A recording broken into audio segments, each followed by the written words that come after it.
কি গো, এত সময় লাগলো তোমার আসতে? সেই সকালে গেছো জঙ্গলে, এখন এত বেলা হয়েছে। বলি, খাবে কখন? হ্যাঁ গিন্নি, আমার খুব খিদে পেয়েছে। সেই সকাল থেকে না খেয়ে আছি। দাও দাও, তাড়াতাড়ি একটু খেতে দাও। এই নাও, তুমি খাও।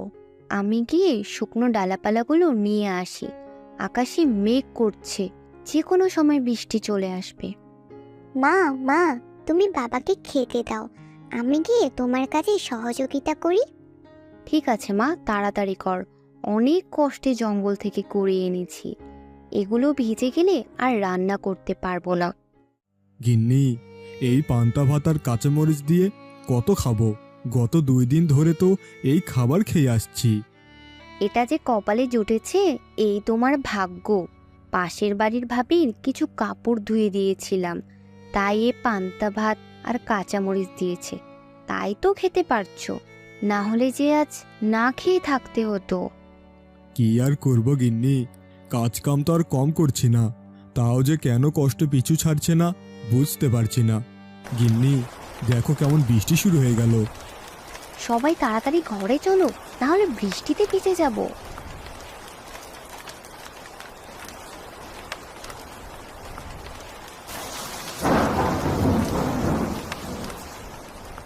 মা, 2 দিন ধরে পেট ভরে কিছু খাইনি, খুব খিদে পেয়েছে। মা, আজ একটু বেশি করে রান্না করো না, পেট ভরে খাবো।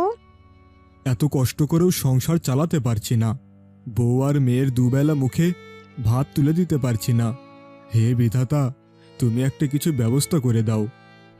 মন খারাপ করো না বাবা, দেখবে একদিন আমাদের সব অভাব দূর হয়ে যাবে। গিন্নি দেখো, বাইরে খুব ঝড় বৃষ্টি হচ্ছে।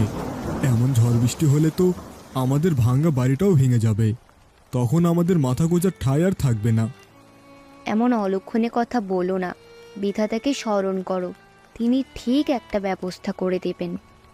বাবা, আজকে তুমি মাছ ধরতে যাবে না? হ্যাঁ রে মা, বৃষ্টি থামলেই যাব। না যেয়ে কি উপায় আছে? আমরা যে গরিব মানুষ। বাবা, আজকে আমাদের জন্য বড় একটা ইলিশ মাছ নিয়ে আসবে। আমি কখনো ইলিশ মাছ খাইনি, ইলিশ মাছ খেতে নাকি অনেক মজা। আমাদের মেয়ের তো ইলিশ মাছ খাওয়া দূরের কথা, জীবনে কখনো চোখেও দেখেনি। তুমি একটু তোমার মহাজনের সাথে আলাপ করে দেখো, সে আমাদেরকে একটা ইলিশ মাছ দেয় কিনা। কতদিন ধরে তার নৌকায় মাছ ধরো, একটু তো আবদার করতেই পারো। আচ্ছা ঠিক আছে, আমি দেখি এবার তোমাদের জন্য একটা ইলিশ মাছ আনতে পারি কিনা। আচ্ছা ঠিক আছে, তুমি যাও এখন, দেরি হলে আবার তোমাকে রেখে ওরা নৌকা নিয়ে চলে যাবে। আচ্ছা ঠিক আছে, আমি আসি। তোমরা দুইজন সাবধানে থেকো।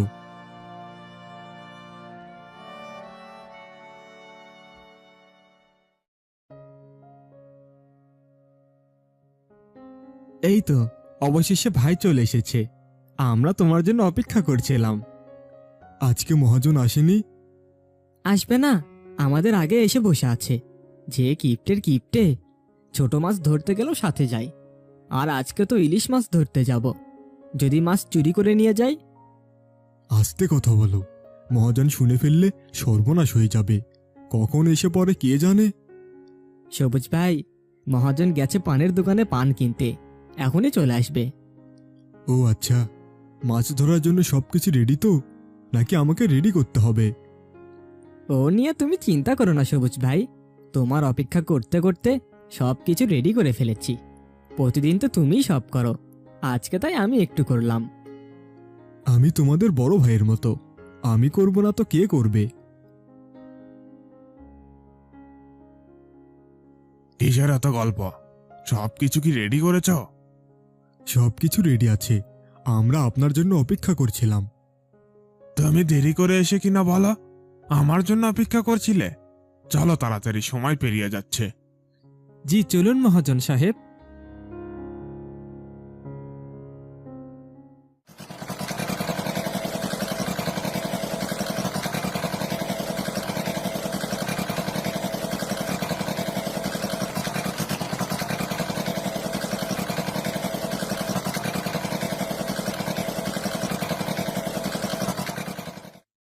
এখানে জাল ফেলো, এখানে ইলিশ মাছ ওঠার কথা। এখন কিছু সময় অপেক্ষা করতে হবে। অনেক সময় তো হলো, কখন তোমাদের জাল তোলার সময় হবে? এই তো মহাজন সাহেব, এখনই জাল তুলব, সময় হয়ে গেছে, এখনই তোলো জালটা। এবারের ইলিশ মাছগুলো কত বড় বড় দেখেছো তোমরা?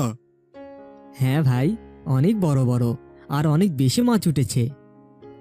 আজকে সারাদিন তারা অনেক মাছ ধরলো, কিন্তু তারা দেখলো সবুজের মনটা কোনো কারণে খারাপ। কি হয়েছে ভাই? আজকে জালে এত মাছ ধরেছে, কিন্তু তোমার মন খারাপ কেন?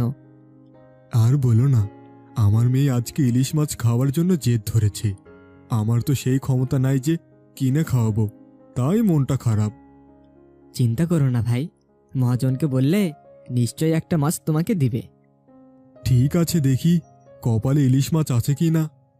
ভাই এই মাছটা ছোট আছে, দেখো মহাজনকে বলে এই মাছটা নিতে পারো কি না। আচ্ছা, বলে দেখি। কি ব্যাপার, কি চাই? আমার সামনে এমন দাঁড়িয়ে আসো কেন? মহাজন সাহেব, আপনি যদি দয়া করে এই মাছটা আমাকে দিতেন, তাহলে আমি আর আমার পরিবার মিলে একবেলা ইলিশ দিয়ে ভাত খেতে পারতাম। মগের মূল্যক পেয়েছো নাকি তুমি? তোমার কাছে আমি এত দামি ইলিশ মাছ দিয়ে দেব? আপনার নৌকায় কতদিন ধরে কাজ করছি, এইটুকু দয়া তো আমাকে করতেই পারেন। তোমার কাজ ভালো বলে তোমাকে দয়া দেখিয়ে রেখেছি, এখন আবার মাছ দিয়ে দয়া দেখাতে বলছো? দিতে পারবো না তোমাকে মাছ। এই মাছ আমি বাইরে বিক্রি করলে অনেক টাকা পাবো, আমার লাভ হবে। তোমার মতো গরিবকে এই মাছ দিয়ে আমার লাভ নেই। ঠিক বলেছেন, অনেক দয়া দেখিয়েছেন আপনি। আর দয়া দেখাতে হবে না, আমি আর কাল থেকে আপনার এখানে কাজে আসব না।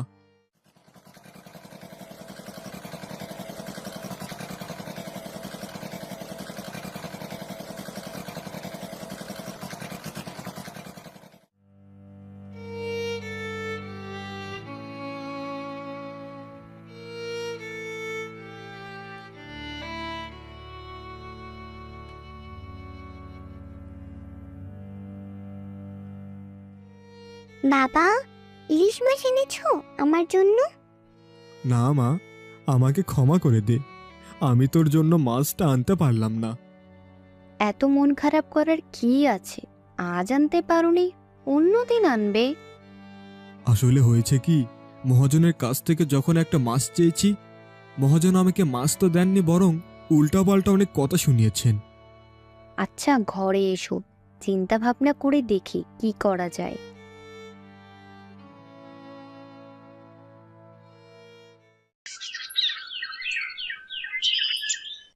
ওগো, দুদিন তো পেরিয়ে গেল, এভাবে কাজ না করে বসে থাকলে তো আমাদের সবাইকে না খেয়ে মরতে হবে। বাবা, তুমি নদী থেকে কিছু ছোট মাছ ধরে নিয়ে আসো, আমরা শুধু মাছ খেয়েই দিন কাটাবো। তুই ঠিকই বলেছিস মা। ওগো, আমাদের বাড়িতে তো একটা বড়শি আছে মাছ ধরার, তুমি গিয়ে তাহলে বড়শিতে কিছু মাছ ধরে নিয়ে আসো। বড়শি দিয়ে তো খুব একটা মাছ পাওয়া যায় না গিন্নি, তুমি যখন বলেছ, আমি তাহলে গিয়ে চেষ্টা করে দেখি মাছ পাওয়া যায় কিনা।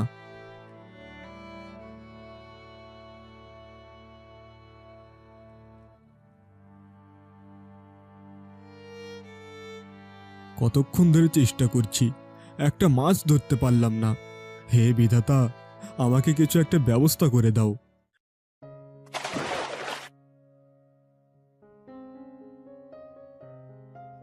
ওরে বাবারে, এটা আবার কি? এ তো দেখছি সোনার কিছু একটা হবে। এটা নিয়ে বাড়িতে যাই, নিশ্চয়ই দামি কিছু একটা হবে।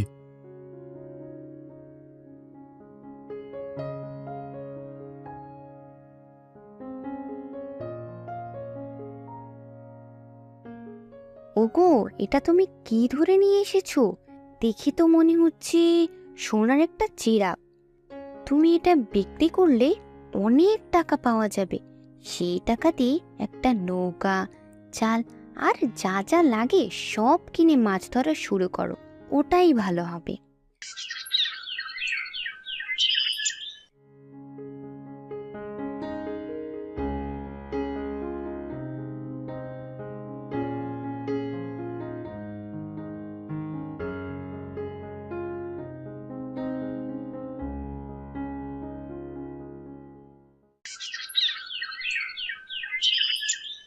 সবুজ নৌকা আর জাল কিনে প্রস্তুত হলো মাছ ধরতে যাওয়ার জন্য।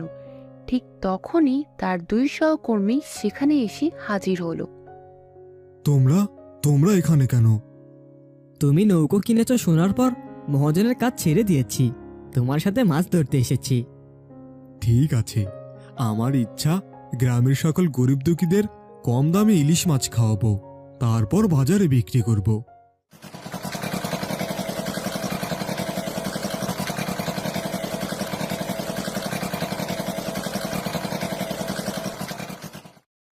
ওইদিকে দক্ষ লোকের অভাবে মহাজনের ব্যবসায় ধস নামলো আর সবুজ অনেক লাভবান হতে লাগলো।